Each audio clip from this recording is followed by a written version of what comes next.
Maaari mo bang basahin ang dedikasyon mula sa akdang iyong binasa? Ang reading booklet na ito ay inihahandog sa mga turistang ninanais na makita, mapuntahan at maranasan ang magagandang tanawin, masarap na mga pagkain at mayamang kultura ng Bicol. Maraming salamat sa malinang na pagbasa. Ano naman ang 3 bagay na nagustuhan mo sa libro o akdang iyong binasa? Ang 3 bagay na nagustuhan ko sa aking binasang librong Filipino, Biyaheng Bicol, Tara Magpasyar Kita, ay maganda ang presentasyon ng libro. Bawat pahina ay may larawan o retrato upang maipakita sa mambabasa ang mga lugar, pagkain at kultura sa Bicol. Maganda ito sapagkat upang mapalawak ang imahinasyon ng mambabasa tungkol sa teksto. May larawan sa pabalat, sa pahina sa loob ng kwento at sa huling bahagi. Nakita ko roon ang tampok at kilalang lugar at pagkain sa Bicol tulad ng Mayon Volcano, Cagsawa Ruins, Highlands Park, Bicol Express, inihaw na pusit at balot. Magandang nailagay ang mga ito upang magkaroon ng idea ang mga mambabasa sa labas ng Bicol kung ano nga ba ang mga inilarawang pagkain at lugar sa akdang binasa.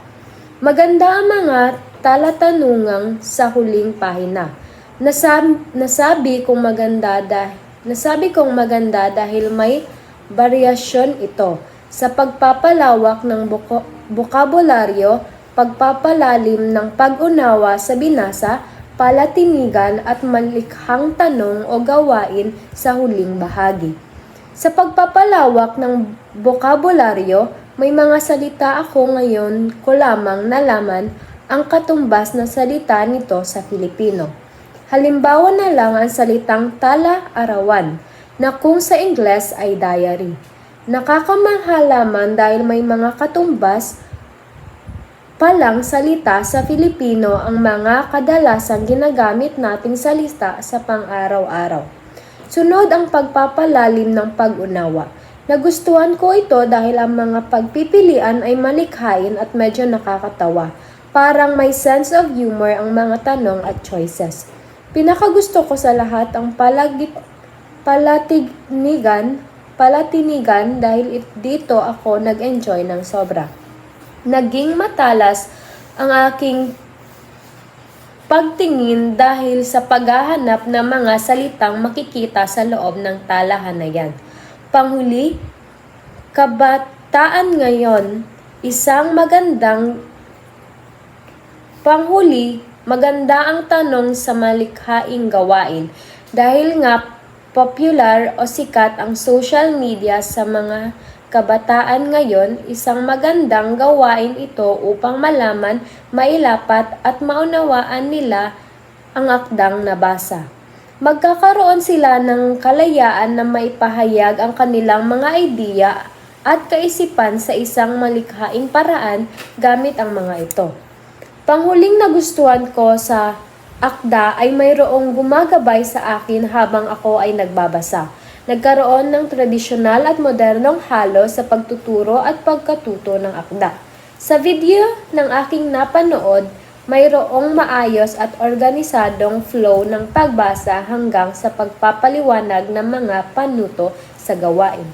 Sa kabuuan, nagustuhan ko naman ang tekstong aking binasa, ang Filipino Biyaheng Bicol, Tara Magpasyar Kita.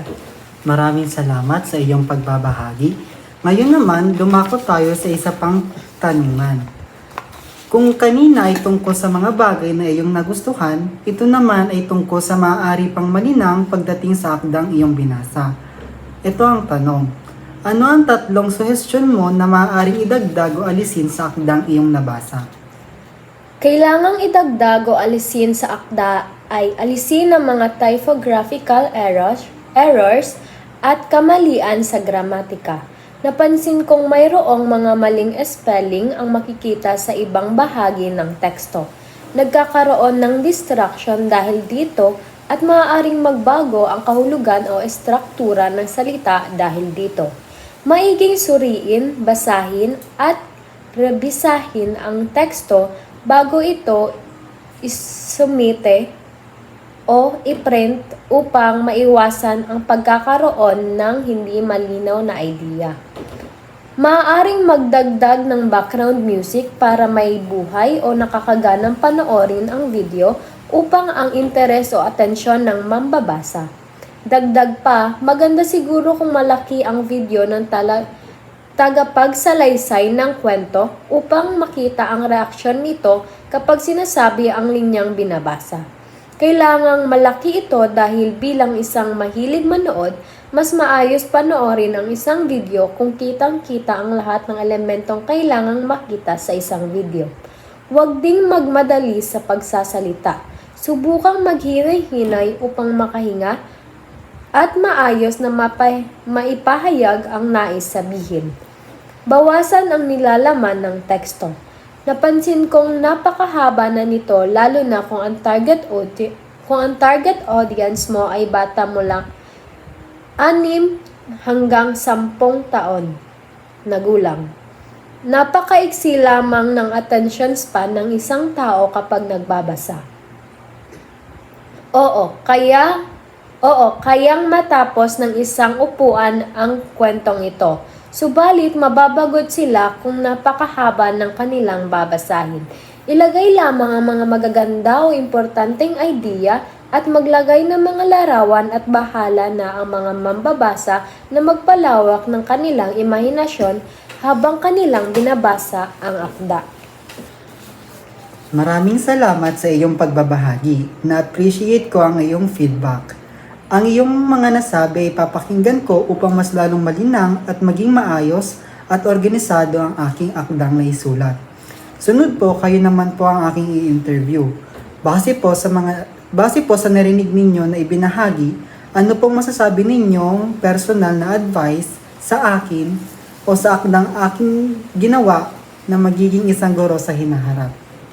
Alam kong mahirap bumuo ng isang libro. Pinaglaanan mo ito ng oras, pagod at dedikasyon. Base sa mga komentong binitawan niya, focus muna tayo roon sa positibo. Nagustuhan ko rin iyong mga larawang makikita sa akda. Makulay, may kinalaman sa kwento at kitang-kita ito dahil malalaki ang larawan. Nagustuhan ko rin na may mga tanong pagkatapos basahin ang kwento. Napapalalim nito ang pag-unawa at komprehensyon ng mambabasa. Katulad ng sinabi niya, nagustuhan ko rin iyong tinigan dahil sabay kaming naghanap nung mga sagot na hinahanap sa tanong. Panghuli, maayos ang video. Malinaw ito at accessible sa YouTube. Maganda rin na may halong online na ang pagtuturo nito dahil natututo ang bata habang nakatutok sa gadget o internet. Mahusay na may ganito na paraan dahil hindi naman lahat ay pwedeng magturo. Gamit ng hybrid na teknik na ito ay natuturuan at natututo ang mga bata. Doon naman sa kailangan pang paunlarin, ang masasabi ko lang ay kailangan pang husayan ang pagbigkas ng mga salita. May mga parting hindi maayos nasasabi ang salita at medyo mabilis din ang pagsasalita. Kailangan ding malaki ang presentasyon ng iyong video upang makita ng mambabasa ang ekspresyon na nais mong ipakita habang binabasa ang akda ng sa gayon ay maunawaan ng mambabasa ang gustong ipahayag ng teksto. Bigyang buhay ang video, maipapayo ko rin na lagyan ng background music ang video upang nakakaaliw panoorin, lalo na ng mga bata. Pero sa kabuuhan, maganda at naipahayag mo ng maayos ang detalye, ideya at diwa ng iyong akdang isinulat. Maraming salamat po sa inyong feedback. Ano naman po ang maibibigay ninyong payo sa akin na tinatakang pag-aaral ng edukasyon? Lahat naman ng kurso o programa sa kolehiyo ay mahirap at binabati kita sapagkat nasa 2 taon ka na. Ipagpatuloy mo lamang at laging husayan dahil hindi mo namamalayan na malapit ka nang matapos sa iyong pag-aaral at magiging isang ganap na guro. ka sa hinaharap. Ipagpatuloy mo lang ang iyong ginagawa at pagbutihin palagi ang pag-aaral. Maraming salamat po sa interview na ito.